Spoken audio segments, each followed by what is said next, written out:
who's doing the roundabout install, and this doesn't happen without county assistance. And Carmine, Deputy Director of Manatee County, is our contact. He is the person that helps us set this up, make it safe, get county equipment out here so that our volunteers are safe, have safety vests, and professionals doing installs. So, Carmine, this is Adopt a Spot, and it's relatively new. Do we have many more Adopt a Spot projects in the county? We have a few.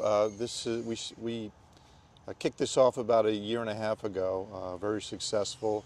We were in the Whitfield community and we worked on a couple medians over there. It's a spot that's adopted through a community request. We go out, we assess the location, kind of like what we did with you. Mm-hmm. We approve the location, we enter into a small agreement with the community, and we select a champion that's going to help us maintain once the installation is completed. And then we have, voila, we have beautification instantly. So these Adopt a Spot projects are about community involvement. This is a chance for the community to take pride and ownership in their area, but also get the assistance from the county so that they're not just undertaking and doing things that would be wrong to, for DOT, or, they follow the guidelines to make it safe for everyone. Absolutely. Safety is at the forefront.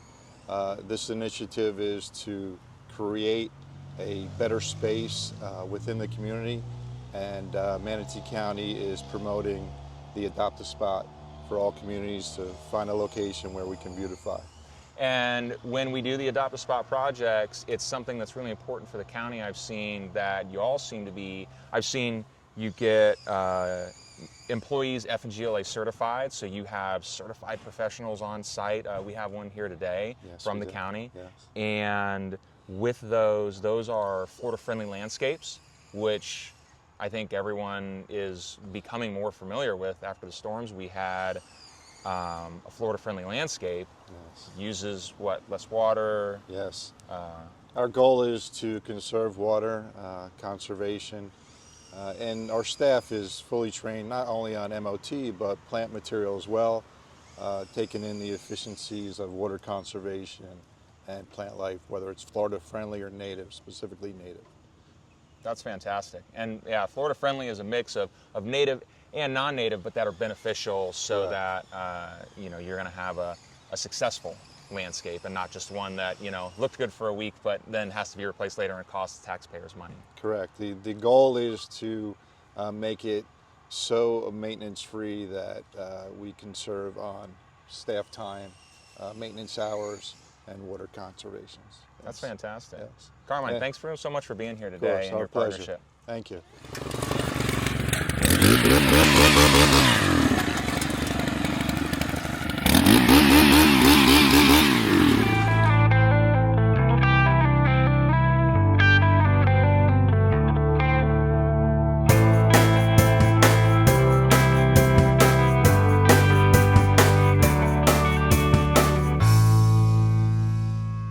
Here with Christine from Greener Garden Landscapes, and she is the business owner and is a professional who works in the Sarasota and Northport area, but she came up as our friend specifically to help with this project because of the Florida-friendly landscape design aspect and to lend her expertise. And so thank you, for joining us. Yeah, my pleasure. And I would say, because you are an expert in natives, go into a little bit about the importance of that Florida-friendly native aspect and, what we're doing with the roundabout here. Sure. So the benefit of natives, for starters, is just the drought tolerance. And if you have drought tolerance, you are saving, water and money and a lot of maintenance as well, because if it's drought tolerant, it's usually low maintenance as well. And a lot of Florida natives just want to live here. You're not forcing them to live outside of their bounds. They want to thrive here.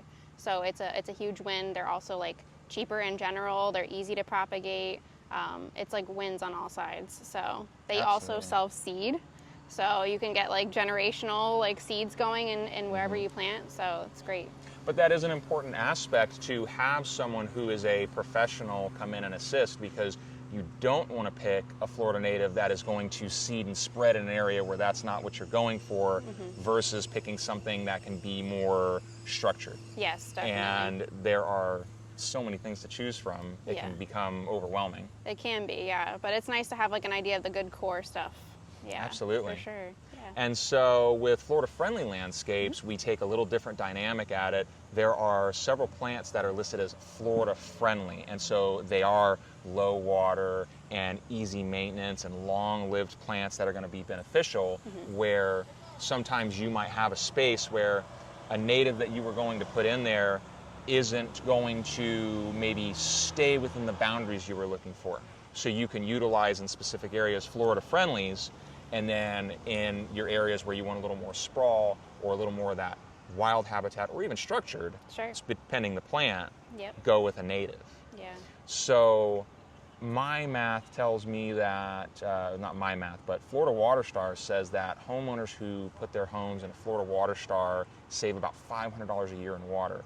And from your professional experience, is that what you're seeing with the homeowners that you help, is that they're seeing a great savings on the amount of irrigation they have to put out? Absolutely, yeah. Some of my clients don't even need irrigation at all. You know, they might hand water for a couple of weeks after installation, and then it's hands off after that. So That's fantastic. Yeah. So imagine, think of the months when it's raining and how much your water bill goes down. Yes. Imagine that year round. exactly. And having a beautiful landscape. Yes, and most of the plants really only require once a year maintenance, or maybe twice a year at most.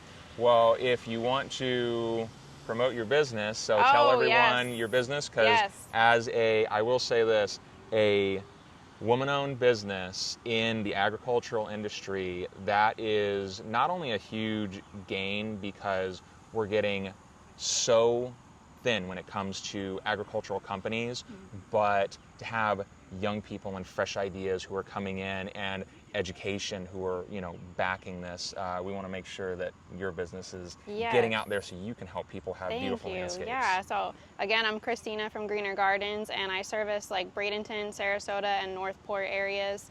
I'll even travel further than that. I can do consults online, so even if you're on the other coast and you're looking for natives and you have questions, I do like really good cheap virtual consults, and I just want to help everybody make better choices for the environment and for themselves, their families.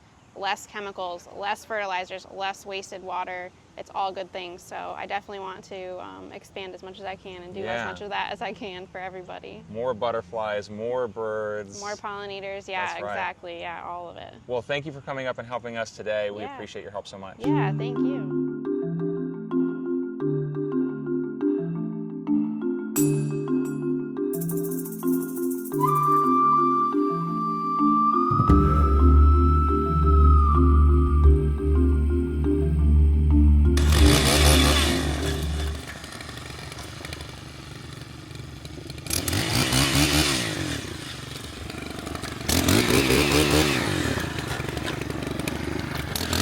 One of our volunteer and donation companies was EarthBalance Native Nursery, and I have Ebony, who's the nursery coordinator, and she donated an entire section out here today, so thank you for the donation from the business.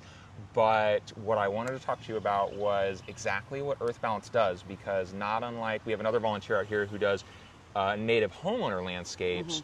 You do native landscapes, but on like a little bigger scale. Yes, so we do installation for the counties. A lot of our work is public side. We'll do county government, statewide, even federal work.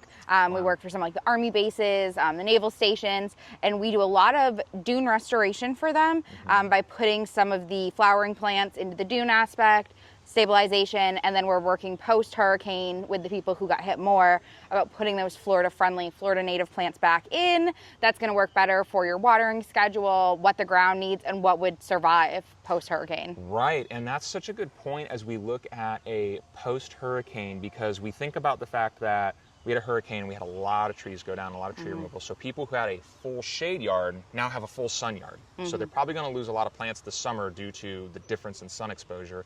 And then, and I think you experienced this as well at your nursery, but at our nursery, we had 30-degree temps, and at one of our locations, it actually got to 28 degrees. Yeah. So we saw a lot of plants actually get burned from frost. So between a canopy removed and a frost that came in, we're going to have a lot of people whose landscape probably is not going to make it, and they're going to need an entirely new setup. So based off that, how important is it that they actually consult a professional who knows Florida-friendly landscaping, native landscaping, you know, for example, an FNGLA certified professional who can look at their landscape and say, this is what's going to be the right plant for the right place. Yeah, that's going to be instrumental, because if not, you're going to see the same patterns continue, and you're just going to be replacing your landscape every year when you get hit with a hurricane, and no one really wants to do that. So putting those Florida-friendly plants in, those ones that can survive the full sun, survive the elements that Florida throws at you, making sure you're planting in your zone, making sure there's so much that goes into putting in a landscape. Right. It's not just going to the store and buying some random plants. You've got to know it's going to be right in your yard. So consulting someone who is FNGLA certified and a professional is going to make a big difference in your landscape lasting. Yeah, so realistically, a little upfront expense on a consultation would go a long way on saving that you're not Correct. replacing product later on. Right. And many of these, and you know, you could speak to this on your landscape designs, but many landscapes like this, they simply need, and Florida Water Star recommends this, you plant something that needs a 60-day acclimation, you know, so you get it established. But then after that, typically, it really doesn't need any water beyond that. And you do the same thing in your installs? Correct. So most of our installs do not have irrigation. They are meant to get established and then survive. Little maintenance, just letting Florida be Florida. Imagine that, not needing to have your water bill go through the roof when there's a leak or when it's a dry season. You know, these plants are going to stay acclimated to that, and they're going to know the seasons because they're from Florida. That's fantastic. And that's just financially smart, but also good for our environment, because we're not wasting water. 50% of water wasted, not wasted, but utilized, goes into the landscape. And a lot of it's potable water, not even necessarily reclaimed water. And there's actually a great shot of it. So the county is watering right now, but the water from that tank is reclaimed water. And an interesting side note on reclaimed water has naturally higher nitrogen levels in it. So if you're using reclaimed water, you typically don't need fertilizer. So that's just another aspect. Better for the runoff aspect. Right. And you're not going to have to worry about all your spray schedules with the county when you have natives, because a lot of the time you're not worried about the fertilizer, worrying about the runoff, because you just don't require it. And speaking of a spray schedule, when it comes to insects, even if you do get an insect that's damaging a plant, it's going to be a native. So one, the plant is going to have a natural ability to resist it, but also because it's going to be able to survive that infestation, predator, beneficial insects can come in and usually take care of the problem for you. Normally you get a lot of beneficial insects with native plants. You're going to get native insects, native pollinators. You know, you're going to overall benefit your yard by planting natives, because it's going to re-nourish everything with the more pollinators you attract. That's fantastic. Well, thank you for so much your donation, your time today, but also what your business is doing to help Florida recover from all of the damage that we saw. Yeah, thank you guys.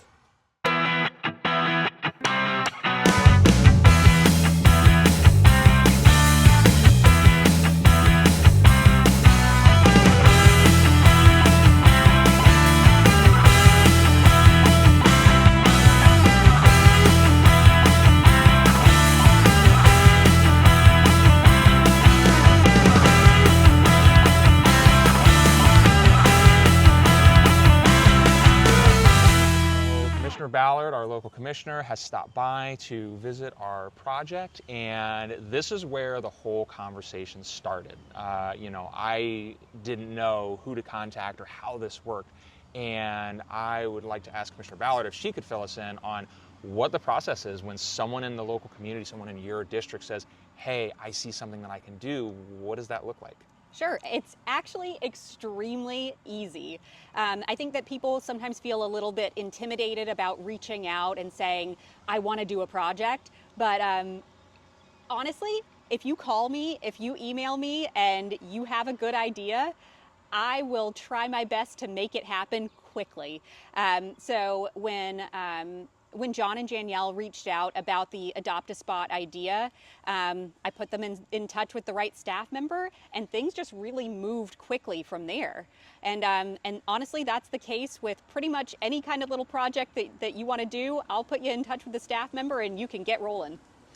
That is so true. The conversation was really brief when it came to, hey, we have an idea. And from that point, I don't even think I called anybody. I was receiving multiple calls by the end of the week. So that was fantastic. And it really showed the support of the county that, you know, our commissioner for our local district, but also our county, you know, employees were really anxious to come out here and help us make our vision and our ideas come true. So something we've talked about with some of the professionals that helped us today and the native landscaping aspect was the fact that we've seen a big change. We had storms hit our county, and I know you were on the front lines of that. Yeah. So as we look to opportunities like this where we can install something that is more water efficient and going to be, you know, bring pollinators and better critters around. What kind of impacts did you see on the county from the storms? I mean, do we have really vast areas that are going to need a lot of recuperation from the landscape aspect and from the environmental aspect? Oh, absolutely. You know, the damage that we sustained from the 3 storms, Debbie, Helene, and Milton, is really substantial. And, you know, that's throughout the county, from our beaches to areas even like Elwood Park to out east. And I think that if we utilize native landscaping and things that are going to be really hardy and meant for this environment, we're only going to be more resilient when these storms do come. That's a great point, because if we have landscape in place that's a Florida-friendly landscape, that's, you know, we talked about Florida Water Star certification and the fact that that design and that method is going to reduce runoff, which, you know, we had all that rain. And so imagine the ability of a landscape to retain more water. Absolutely. And to reduce the runoff. So they call it non-point source runoff, and that's that, you know, that nutrient runoff. And when we get all that nutrient runoff, we run into the red tide. And to your experience, this is off the cuff, but did we see any impacts to our tourism aspect from the red tide? Well, our last really big red tide bloom, I think, was what, 2017, 2018, and there was absolutely significant tourist impact with that. And absolutely, we, you know, when we have a big bloom, we do see tourist impacts. Yeah, and so that's affecting the dollars of all of our local businesses, because that's a major leg. We've got agriculture, but then we have tourism dollars, and that really is another big leg of our economy to make sure that is intact, or we see those impacts because we don't see the tax revenue from the tourists, and then when we look at repaving a road, we go, well, we didn't get enough tourists this year. Yeah, absolutely. Wow. Well, I really appreciate your support on this project. If you live in District 2, or no matter what district you live in, make sure you're reaching out to your county commissioners. Amanda Ballard has been a huge advocate for District 2, which is her district, and making sure that we're receiving the support we need. And you know what? If anything, I look forward to working with you so much more in the future. Yeah, absolutely. Thank Thanks you so so much. much.